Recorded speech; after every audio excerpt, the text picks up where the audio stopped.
communism was the most murderous system in the history of mankind, more murderous perhaps than the German National Socialism.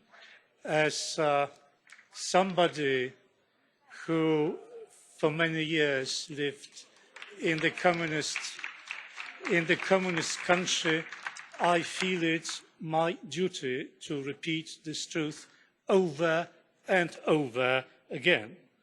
And I'm afraid what I'm going to say will be rather bitter and out of tune with what has been said before. The division between those who supported communism and those that opposed it at that time was far from clear. Let me remind you that in the 1970s and 1990s, the Soviet Union became a vital part of the international order and was accepted as such. The West European governments conducted realpolitik towards the Soviet regime and accommodated its aspirations. And for the same reason, those governments looked at the anti-communist movements within the Soviet bloc with suspicion, treating them as troublemakers, courageous, politically naive, yet jeopardizing the international order. These movements disturbed the détente, they disturbed Ostpolitik, they stood in the way of the policy of the majority of West European governments who were or had been for a long time openly pro-Soviet. So the involvement of the Western elites in the legitimization of communism had serious consequences. The communists continued their career afterwards, after the system fell.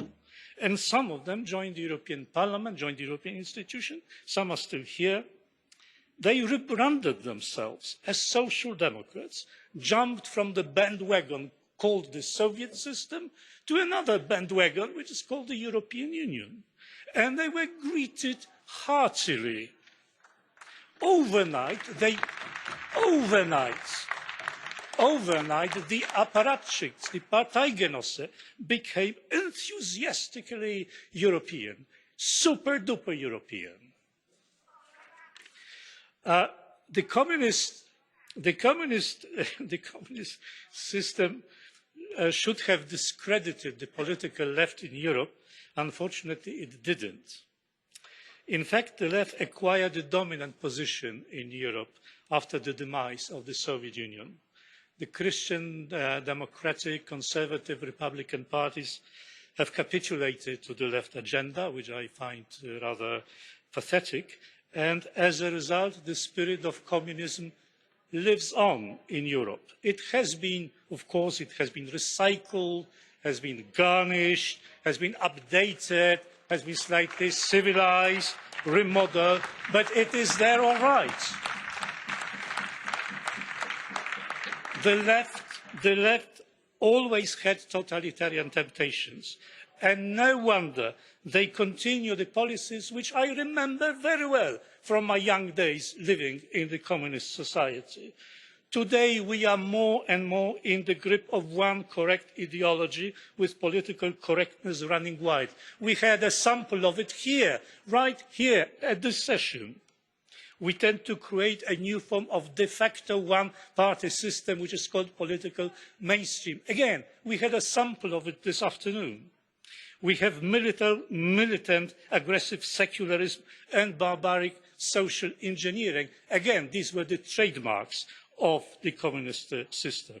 We have neo-Marxists very much alive and kicking today. So all this considered, ladies and gentlemen, the anniversary is fine. We all remember those great days, but it's not time for sentimental ruminations. It's not time for political self-righteousness. It's time for a revision.